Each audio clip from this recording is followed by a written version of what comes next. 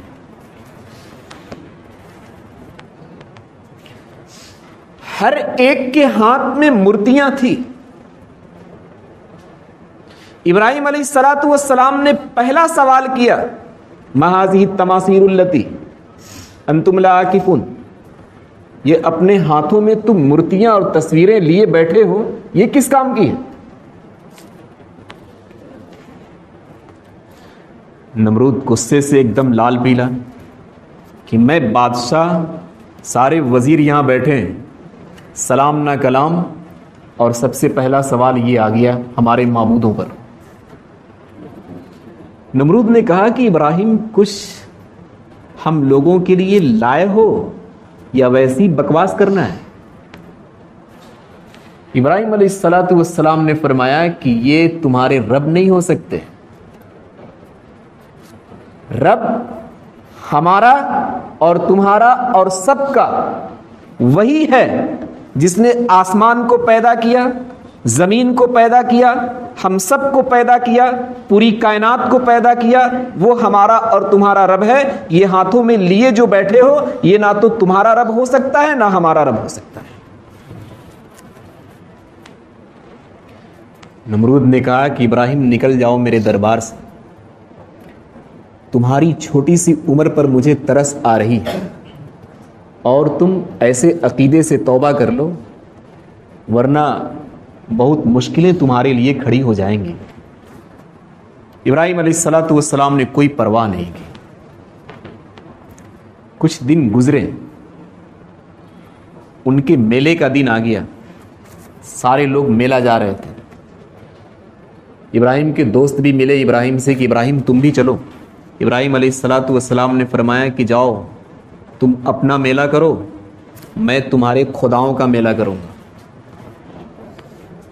سب لوگ میلے میں گئے۔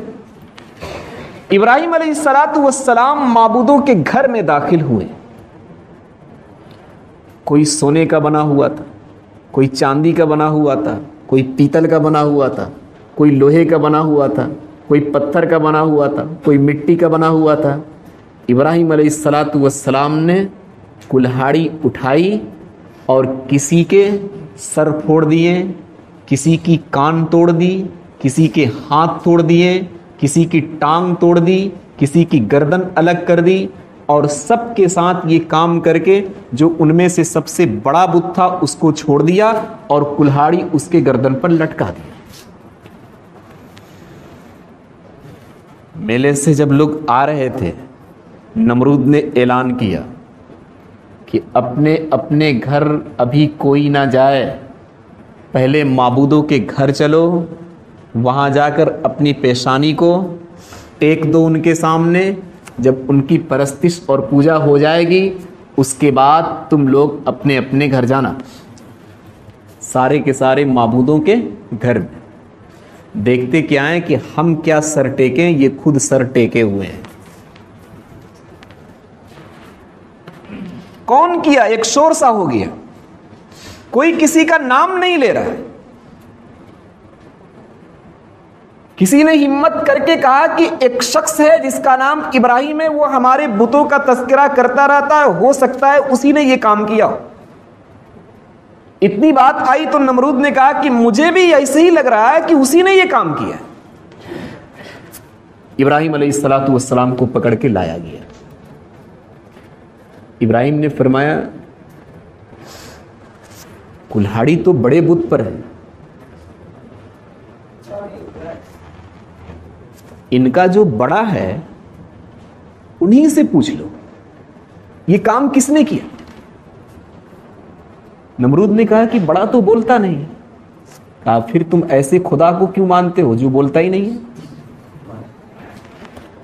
ایسے خدا کو مانو جو تمہارے سوالات کو سنے اور اس کا جواب دے, جو خود اپنا نفع نقصان نہیں سمجھ سکتا ہے. کتنے کے ہاتھ پیر توڑ دیے اس نے اور ابھی تک اسے کچھ خبر نہیں ہے, تم انہیں خدا بنا رکھے ہو.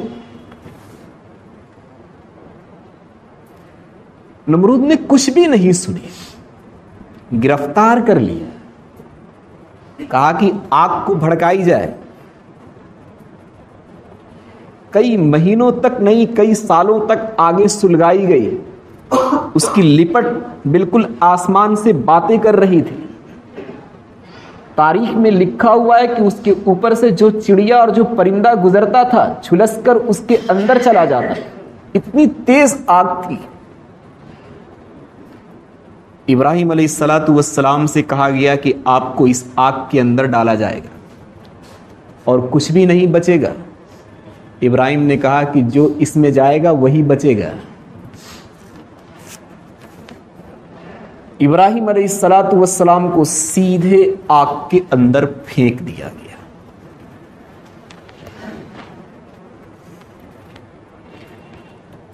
جبرائیل حاضر ہوئے. ابراہیم حکم ہو تو آگ بجھا دیں. ابراہیم نے کہا کہ آپ خود آئے ہیں یا کسی نے بھیجا ہے؟ کہا کہ نہیں, اللہ نے بھیجا ہے. اللہ میری حالت کو جان رہا ہے یا نہیں؟ جان رہا. آپ جائیے یہاں سے.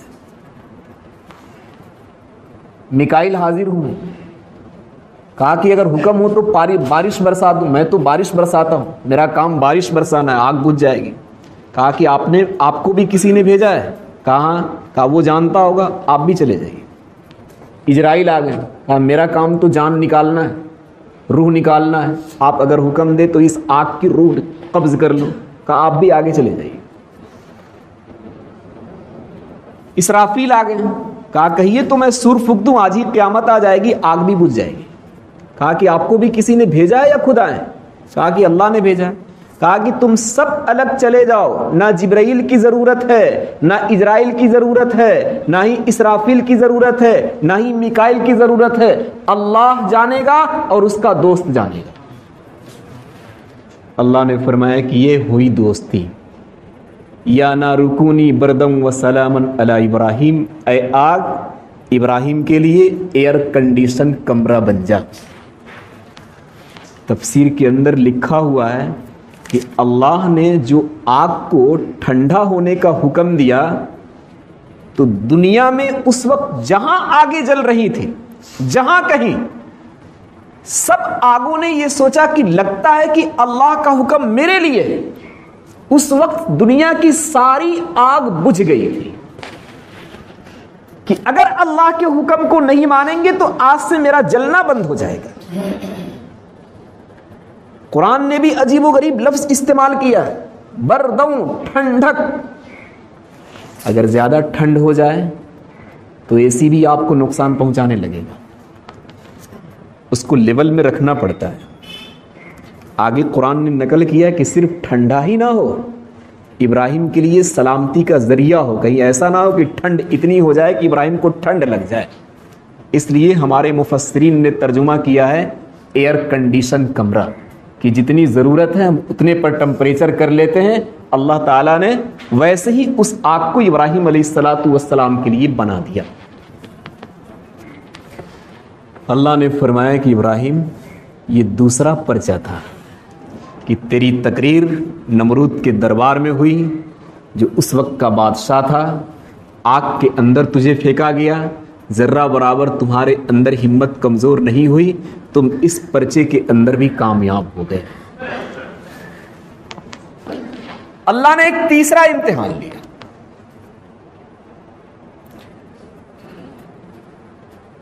اولاد سے بالکل مایوس ہو چکے تھے, بلکہ میں غلط استعمال کر رہا ہوں لفظ کو, ایسی عمر کو پہنچ چکے تھے کہ اس عمر میں اولاد کا پیدا ہونا مشکل سا سمجھا جاتا ہے، اتنی عمر ہو گئی تھی۔ دعاؤں کی برکت کی وجہ سے اللہ تبارک و تعالیٰ نے حضرت اسماعیل علیہ السلام کو ان کے گھر میں پیدا کیا۔ آپ اندازہ لگائیے کہ جس کا کوئی نہ ہو، نہ بیٹا نہ بیٹی، نہ امید ہو چکا ہو ہم میں سے کوئی شخص، بڑھاپے کی عمر میں اگر اللہ تبارک و تعالیٰ اپنے فضل سے کوئی بیٹا دے دے تو کتنا خوش ہوگا، ایک منٹ کے لیے بھی وہاں سے ہٹنا گوارا نہیں کرے گا۔ بچہ پیدا ہوا، ساری محبت بچے کے ساتھ، ماں کی بھی، ابراہیم علیہ السلام کی بھی۔ اللہ تعالیٰ نے ابراہیم سے ایک تیسرا امتحان لیا۔ ابراہیم بچے سے محبت بہت کر رہے ہیں، اس کو ایک کمرے میں بند کرو، اس کے پاس ملنے کے لیے جانا مت، اس سے پیار مت کرنا، اس سے محبت کا اظہار مت کرنا، اسے دیکھنے کے لیے بھی جانا مت، اس کی خبر مت لینا، جب تک میں کہوں ایسے ہی رہنا، اس سے دور، اس کے قریب ہونے کی کوئی ضرورت نہیں ہے۔ کتنا سخت امتحان تھا۔ خوشبو گھر میں ہو لیکن آپ سونگھ نہیں سکتے، زندگی کے آسائش اور آرام کے ذرائع گھر میں ہو لیکن آپ کو آرام نہیں ملتا، آنکھوں کی ٹھنڈک گھر میں ہو لیکن آنکھیں بےچین ہیں دیکھنے کے لیے۔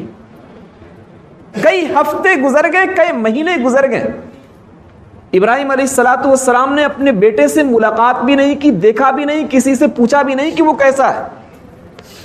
اللہ نے کہا ابراہیم یہ تیسرا پرچہ تھا، اس میں بھی تو کامیاب ہو گئے کہ بیٹے سے اتنی محبت نہیں ہے جتنی محبت ہم سے ہے۔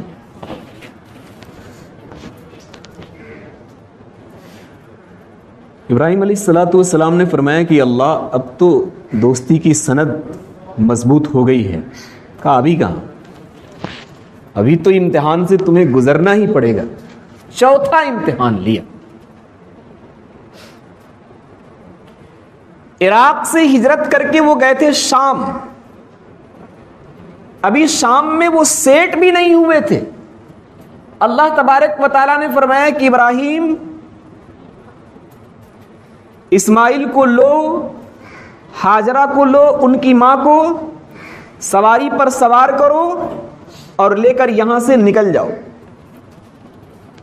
جب تک میں اترنے کا حکم نہ دوں، کسی جگہ پر ٹھہرنے کا حکم نہ دوں، اس وقت تک تم چلتے رہنا۔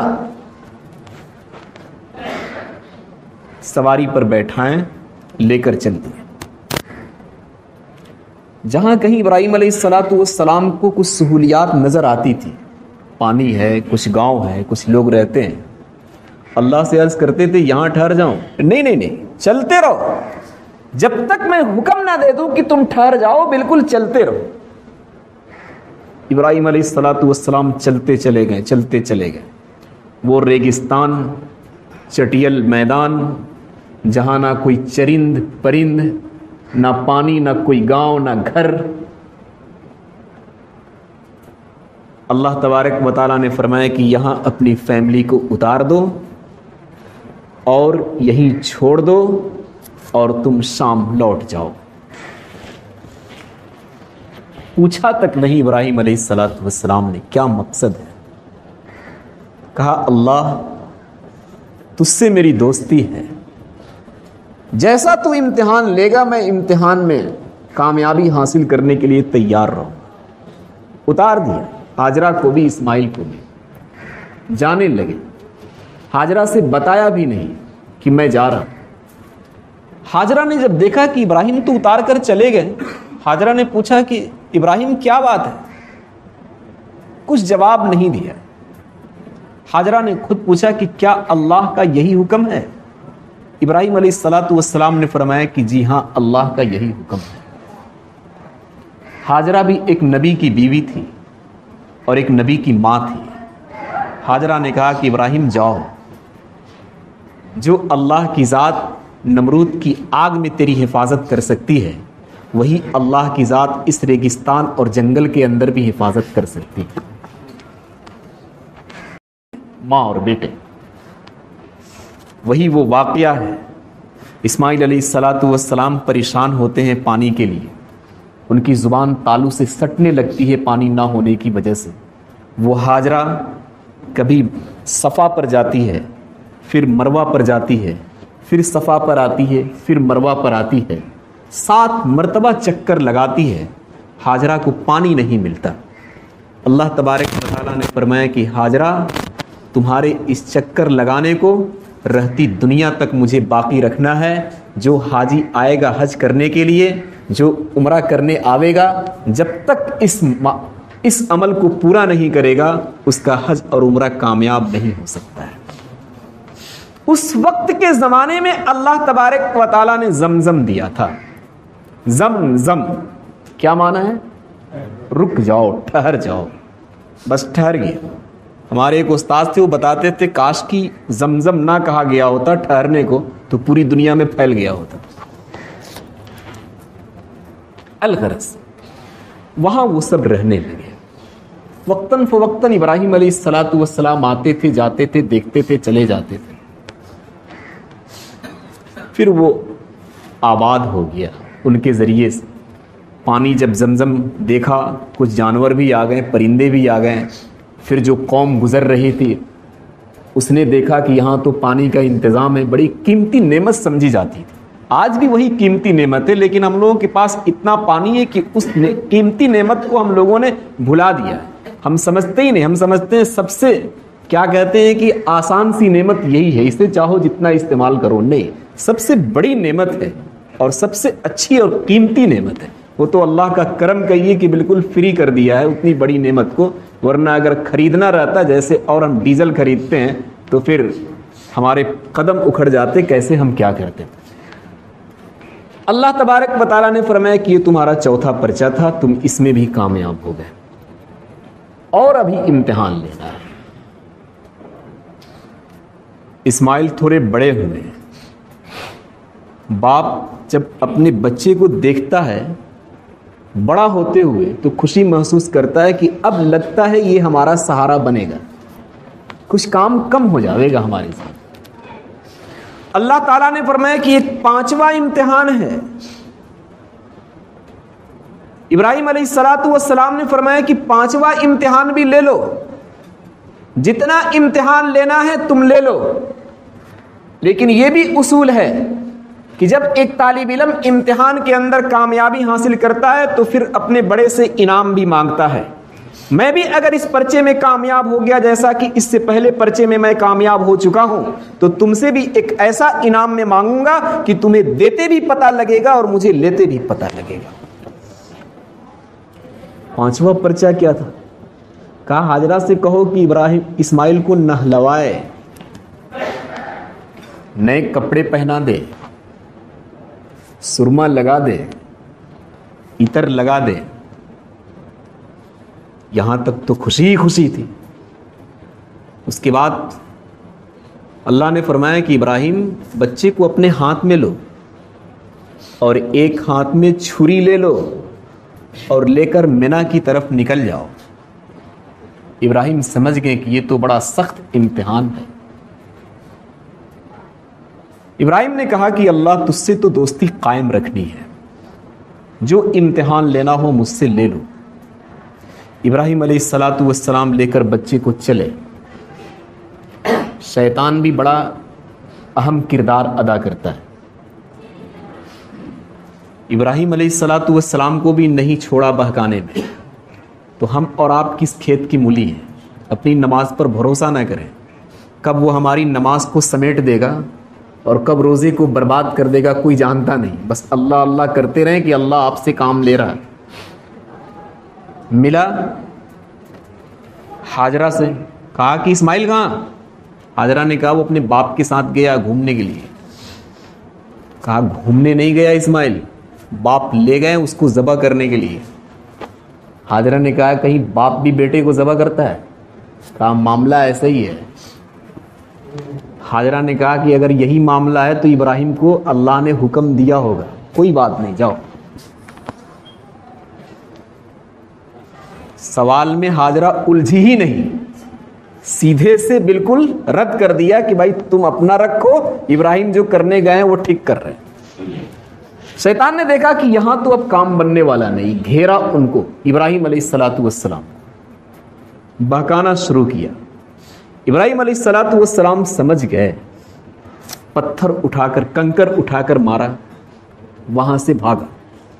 دوسری جگہ پر بھی دوسری شکل میں گھیرا, وہاں بھی کنکر اٹھا کر مارا, وہاں سے بھاگا. ابھی تک باز نہیں آیا. تیسری جگہ میں تیسری شکل میں گھیرا, وہاں پر بھی کنکر اٹھا کر مارا, شیطان وہاں سے بھاگا. اللہ نے فرمایا کہ ابراہیم یہ 3 مرتبہ کنکر اٹھا کر مارنا, اس عمل کو اور اس یاد کو رہتی قیامت تک میں باقی رکھوں گا. جو حاجی آئے گا جب تک جمرات کی رمی نہ کر لے, شیطانوں پر پتھر نہ مار دے, اس وقت تک اس کا حج مکمل نہیں ہو سکتا. لوگ الجھ جاتے ہیں کہ حج کہتے کسے, بات کہیں دور جا پڑے گی. کسی نے کہہ دیا حج بڑے کانفرنس کا نام ہے, کسی نے کہہ دیا حج بڑے اجتماع کا نام ہے, کسی نے کہہ دیا بڑے جلسے کا نام ہے. کچھ بھی نہیں, چند محبوب بندوں کی اداؤں کا نام ہے. جو ان لوگوں نے کیا وہی کرتے چلے جائیے, وہی حج ہے, اس سے ہٹ کر کوئی الگ عبادت نہیں. ہمیں اور آپ کو سمجھ میں آئے یا نہ, حاجرہ دوڑی تھی پانی کے لیے, ہمیں پانی کی وہاں کیا ضرورت ہے, ہر وقت پانی موجود ہے. لیکن اللہ نے فرمایا کہ تم سوچتے رہو, کام وہی کرنا پڑے گا جو حاجرہ نے کیا. پتھر مارے تھے حضرت ابراہیم علیہ الصلوۃ والسلام شیطانوں پر. آپ کہیں کہ شیطان ہے کہاں, اللہ تبارک و تعالیٰ فرماتا ہے ہو یا نہ ہو, کام وہی کرنا پڑے گا جو ابراہیم نے کیا ہے, تب تمہارا حج ہوگا, ورنہ حج نہیں ہوگا. اس الغرض ابراہیم علیہ الصلوۃ والسلام لے کر گئے, چت لٹا دیا پیشانی کے بل. اسماعیل علیہ الصلوۃ والسلام نے فرمایا کہ والد محترم آپ کو کہیں ایسا نہ ہو کہ ترس آ جائے, اس لیے آپ اپنی آنکھوں پر پٹی باندھ لیجیے. پٹی بندھوا دی.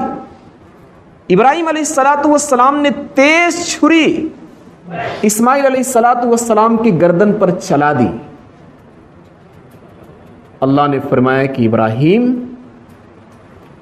امتحان بڑا سخت تھا, تو اس امتحان میں کامیاب ہو گیا. ہمارا یہ کبھی مقصد نہیں تھا کہ تمہارے بیٹے کو میں ذبح کرا دوں, ہم تو تیرا امتحان لے رہے تھے, بیٹا ذبح کرانا مقصود نہیں تھا. اس امتحان میں بھی ابراہیم علیہ الصلوۃ والسلام کامیاب ہو گئے. یہ 5 سخت قسم کے امتحان تھے. اللہ تبارک و تعالی نے یہ 5 سخت قسم کے امتحان لیے. ابراہیم علیہ الصلوۃ والسلام نے ذرہ برابر ان پرچوں کو حل کرنے میں اور کامیابی حاصل کرنے میں اپنی کوتاہی نہیں دکھائی. 23ویں پارے کے اندر نقل کیا ہے وہ ابراہیم الذی وفا, وہی ابراہیم ہے جنہوں نے ان سارے امتحان کو پورا دیا ہے. سبحان اللہ.